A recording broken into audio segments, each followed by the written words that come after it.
వర్గాల నుంచి వచ్చిన అప్రమత్తపు సందేశం. ఎలీష్ వీఆర్ ఫార్చునేట్, మనకి పనిచేసే ఈవో పనిచేసే జేఈఓ వచ్చారు ఈసారి. గడిచిన 5 ఏళ్లలో లాగా కాదు, ఇది ఓపెన్గానే చెప్తున్నాను. చాలా ఏకపక్షంగా జరిగిన దాని పరిపాలన అన్నారో విధ్వంసం అన్నారో ఇది కొండ మీద ఏకపక్షంగా జరిగింది. దాన్ని రిపేర్ చేసే కార్యక్రమం వీళ్ళు చేస్తున్నారు. బట్ వాళ్ళు కూడా ఏం చేస్తున్నారు, రిపేర్ చేసే క్రమంలో రూల్స్ అని చెప్పి ఆ రూల్ బుక్ పెట్టుకొని దాని ప్రకారం పోతున్నారు. శాస్త్రం ప్రకారం వెళ్తే ఏవో పుడతాయి తెలుసు కదా. కొన్ని శాస్త్రాలు పక్కన పెట్టి అక్కడ in the larger interest of devotees వాళ్ళు చేపట్టాల్సినవి చాలా ఉన్నాయి. ఎందుకు మార్చలేకపోతున్నారు అడ్మినిస్ట్రేషను? నెమ్మదిగా చేయటం ఏంటి? ప్రక్షాళనకు 100 రోజులా? 100 రోజులు అవసరమా? మంచి మంచి ప్రశ్న వేసారు సార్. నేను నిన్ననే జయవు గారు ఆఫీస్కి వెళ్ళి మాట్లాడా. ఆయన చెప్పింది ఏంటంటే ఎంప్లాయీస్ కి కొన్ని రూల్స్ ఉన్నాయి. తగిన కారణాలు చూసా వాళ్ళు అవినీతి అక్రమాలు చేస్తే వాళ్ళని పక్కన పెట్టాలి, లేదంటే రూల్స్ అగైనెస్ట్ చేస్తే సస్పెండ్ చేస్తారు. సో అడ్మినిస్ట్రేటివ్ పరంగా తిరుమల తిరుపతి దేవస్థానానికి ఈ సంఘాలు, యూనియన్లు ఇవన్నీ కూడా కొన్ని మనకు కూడా ఉన్నాయి. సో వాళ్ళు చెప్పిన ప్రకారం లిస్ట్ అయితే ఇచ్చేసారు, ఎవరెవరు ఏ ప్రాంతం నుంచి తగ్గించాలో. ఇప్పుడు దాదాపు 50% పైచలకు స్థానచలనం జరిగింది. కానీ దర్శనం విషయంలో, ప్రసాదాల విషయంలో, అకామిడేషన్ విషయంలో చాలా మార్పులు వచ్చాయి. అడ్మినిస్ట్రేషన్ పరంగా ఉన్నటువంటి సీసీలు, సూపరింటెండెంట్లు కొంతమంది, అందరూ కాదు, కొంతమంది పని కట్టుకొని, కొంతమంది రికమెండేషన్ చేసుకొని. ఇప్పుడు దానికి నిన్న ఎగ్జాంపుల్ కూడా చెప్పాడు ఆయన. వైకాపా నుంచో ఇతర పార్టీ నుంచి కొంతమంది మినిస్టర్లు అయ్యారు, వచ్చినారు సార్. వాళ్ళ ద్వారా కొంత ప్రయత్నం చేసి మాకు ఫోన్లు చేస్తున్నారు. అందువల్ల 1 రోజు 2 రోజులు ఇది ఆలస్యం అవుతున్నాయి. కానీ వదిలే సమస్య అయితే లేదు, ప్రక్షాళన చేస్తామన్నారు. గోశాలకు సంబంధించిన నిధులు, గతంలో శ్రీవాణి ట్రస్ట్ నిధులు, అలాగే కొన్ని వదిలే సమస్య లేదు, లేస్తే మనుషులం కాదు. ఇవన్నీ అంటే పొద్దున్న వాట్సాప్ మెసేజ్ల్లో పెట్టుకుంటానికి బాగుంటాయి సార్. రిజల్ట్ కనపడాలి అక్కడ. తిరుమల మీద లాట్ ఆఫ్ ఎక్స్పెక్టేషన్స్ ఉన్నాయి సార్. నిన్న మహిళా భక్తులు అందరూ కూడా 24 గంటలు పైగా మేము క్యూలో వేచి ఉండాల్సి వస్తుందని ఆనం రామనారాయణ రెడ్డి గారు కనపడితే వాళ్ళ ఆగ్రహాన్ని అంతా వ్యక్తం చేశారు. అంటే అక్కడ దర్శనాలకు సంబంధించి సామాన్య భక్తులు విఐపీల సేవలోనే తరిస్తా ఉన్నారు, సామాన్య భక్తులు ఇబ్బంది పడుతూ ఉన్నారు అనేది అక్కడ వాళ్ళు అక్కడక్కడ రెస్పాండ్ అయిపోయారు. అంటే మంత్రి కనపడగానే ఆగ్రహం వ్యక్తం చేసేంత అసహనం భక్తుల్లో కనిపిస్తూ ఉంది. ఇదన్నింటినీ కూడా సరిదిద్దాల్సిన అవసరం ఉంది. అంటే విఐపీల కోసం కాదు, వెంకన్నకి సంబంధించి. అదేవిధంగా 500 కోట్ల రూపాయలు పైగా దుర్వినియోగం అయిందని కూడా ఇప్పుడు వస్తూ ఉన్నాయి. అంటే వెంకటేశ్వర స్వామికి భక్తులు అందజేసే ప్రతి పైసా కూడా ఆ భక్తులకే చెందే విధంగా ఉండాలి తప్పితే వేరే కార్యక్రమాలకు వినియోగించకుండా ఉండటం అనేది ఏ ప్రభుత్వమైనా జాగ్రత్త. అక్కడ 100 కోట్లు ఉంటాయి కాబట్టి వాటిని కాజేయాలి, చౌదరి గారు ఏదో మెంబర్లుగా ఉండాలనేది కూడా. ఇప్పుడు మీరు చెప్పిన పాయింట్ వాల్యూడ్ పాయింట్. గతంలో కూడా శ్రీవాణి ట్రస్ట్ నిధులు కావచ్చు, ఇంకోటి కావచ్చు, కొన్ని అక్రమాలు జరిగాయి, ఎన్క్వైరీ చేస్తున్నారు. నేను కూడా కొంత ఇన్ఫర్మేషన్ ఇచ్చా, జరుగుతాను, పరిస్థితి ప్రకారం జరుగుతుంది. అయితే మహిళలు ఎక్కువ టైం క్యూలో ఉన్నారు. రామనారాయణ గారు కనబడ నిరసన తెలియజేశారంటే నేను డైరెక్ట్గా చెప్తున్నాను, మా టీడీపీ వాళ్ళు కూడా దర్శనం ఇవ్వట్లేదు, పార్టీ అధికారులు దర్శనం ఇవ్వట్లేదు. వాస్తవం చెప్తున్నా. మీరు విఐపీలు, వివిఐపీలు ఎవరికి కూడా దర్శనాలు ఆపేశారు చాలా వరకు. నేను మాట్లాడింది, నేను ఒకసారి జేవు గారు మాట్లాడితే 100 నుంచి 120 లోపలే కంప్లీట్ చేసేస్తున్నారు. 6 నెలల పాటు చౌదరి గారు 6 నెలల పాటు మీ ఎమ్మెల్యేల లెటర్స్ అన్ని బుక్ అయిపోయినాయి.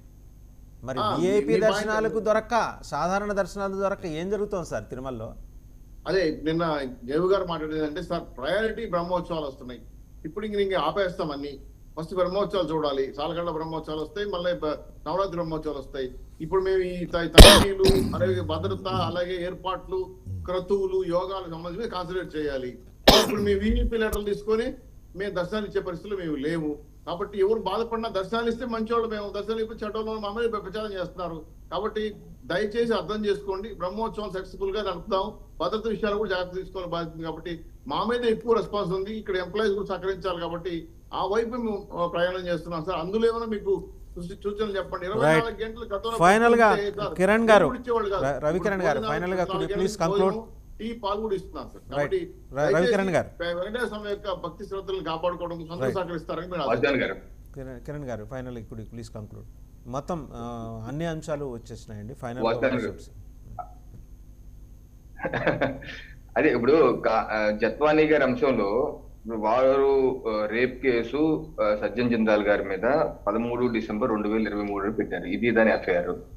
ఓకే, దీని మీద అక్కడ పోలీసులు మొత్తం విచారణ చేసి సజ్జన్ జిందాల్ గారి వాంగ్మూలం అన్ని తీసుకొని అలాగే మార్చి మాసంలో అక్కడ కోర్టులో సబ్మిట్ చేశారు. దీంట్లో వాస్తవం లేదు, లేకపోతే ఈవిడ అందుబాటులో లేదు చేశారు. సరే, కోర్టు ద్వారా అది క్లోజ్ అయింది.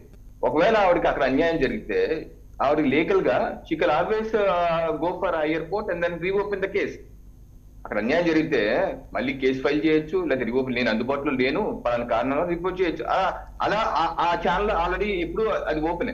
చికెన్ కోర్టు, హైకోర్టు, గతంలో కూడా హైకోర్టుకి వెళ్ళారు, మళ్ళీ హైకోర్టు చేసి ఓపెన్ చేయొచ్చు, దానికి ఇబ్బంది లేదు.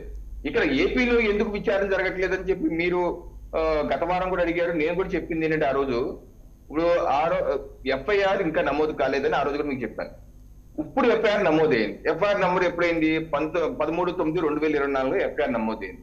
ఇది ఇబ్రహీంపట్నం పోలీస్ స్టేషన్ లో ఎవరి మీద నమోదైంది? కుక్కల విద్యాసాగర్ అండ్ అదర్స్ మీద నమోదైంది. కానీ ఈ ఎఫ్ఐఆర్ స్టేట్మెంట్ మొత్తం, ఈ స్టేట్మెంట్ అన్ని ఒక 10 పేజీలు ఉంది ఆవిడ ఇచ్చిన స్టేట్మెంట్. దానిలో ఎక్కడ ఆవిడ నాకు సజ్జన్ జందాల్ గారు లేకపోతే పలానా వ్యక్తి అన్యాయం చేసి, అక్కడ పోలీసులు అన్యాయం చేశారు, లేకపోతే వాళ్ళు అన్యాయం చేశారు, వాళ్ళ వల్ల వాళ్ళని విచారించాలి, వాళ్ళని అనుమానిస్తాను ఎక్కడ లేదు ఇక్కడ ఈ స్టేట్మెంట్. నేను ఏదేంటంటే ఈ రోజు ఆవిడ ఎఫ్ఐఆర్ ఆధారంగా, కొంతమంది ఎఫ్ఐఆర్ ఆధారం కాదు, ఆ సవితా రాయ్ గారి విచారణ ఆధారంగా 3 ఐపీఎస్ అధికారులు సస్పెండ్ అయ్యారు.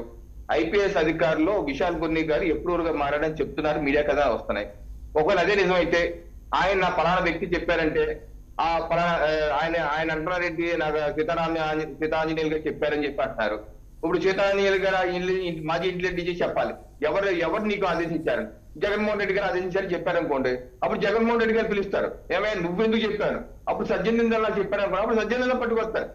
అంతేగాని ఇక్కడ డైరెక్ట్ గా సజ్జన్ నిందాల మీద వెళ్ళిపోవటానికి ఇక్కడ కేసు ఏం లేదు. ఆవిడేమి కేసు సజ్జన్ నిందాల మీద పెట్టలేదు, కేసు పెట్టి కుక్కల విద్యాసాగర్ మీద. సో లీగల్ గా రవికిరణ్ గారు ఐ రియల్లీ అప్రిషియేట్ అండి ది వే కన్వీనియంట్ గా మీరు దాన్ని, అందులో ఆమె మెన్షన్ చేయలేదు కాబట్టి సార్, ఒక క్యాన్సర్ రోగికి మందు ఎక్కడిస్తారు సార్? శరీరం మీద ఆయింట్మెంట్ పూసి తగ్గిపోతుందని చెప్తారా? క్యాన్సర్ కి మందు ఇస్తారా? రూట్ కాజ్ ఎందుకు వదిలిపెడుతున్నారు అనే అంశం మీద నేను మాట్లాడుతున్నా. దానికి మీ దగ్గర సమాధానాలు లేవు, మీ కూటమి నాయకుల దగ్గర సమాధానాలు లేవు. రూట్ కాజ్ ని ఎందుకు వదిలిపెడుతున్నారు అనే అంశం మీద నేను మాట్లాడుతున్నాను. దానికి వస్తానండి. ఆ రూట్ కాజ్ ఏంటి అది విచారణలో తేలాలి, చట్టం ప్రకారం చేసుకుపోవాలి. రూట్ కాజ్ ఏంటో అని ఆవిడ చెప్పింటే రూట్ కాజ్ ఇంకేమైనా ఉందా అది కూడా తెలాలి, విచారణ చేయాలి కదా. ఈ రోజు జానీ మాస్టర్ మీద ఎఫ్ఐఆర్ నమోదైంది, వెంటనే చొక్కాపట్టుకు వచ్చేసారు పోలీసులు, జానీ మాస్టర్ ని విచారిస్తున్నారు కదా, రూట్ కాజ్ ఏంటి చూస్తున్నారు కదా. ఏం జరిగింది? 5 ఏళ్ల పాటు జరిగింది అంటున్నారు, 5 ఏళ్ల పాటు రేపు అంటున్నారు. బాంబేలో అంత చేటు పెద్ద కేసు అయిపోయిన తర్వాత ఇవాళ నాకు రూట్ కాజ్ తెలియదని ఆశ్చర్యం ప్రకటించడం గవర్నమెంట్ వైపు నుంచి. రవికిరణ్ గారు జస్టిఫికేషన్ కూడా కొంత ఫ్రేమ్ ఉంటుందండి. బియాండ్ ఆ ఫ్రేమ్ దాటి మాట్లాడేస్తున్నారు మీరు. ఎందుకంటే మీ మీద చాలా హోప్ ఉంది ఈ జనాలకి, ఈ రాష్ట్ర ప్రజలకి, కూటమి ప్రభుత్వం మీద. నేను అందరినీ కలిపి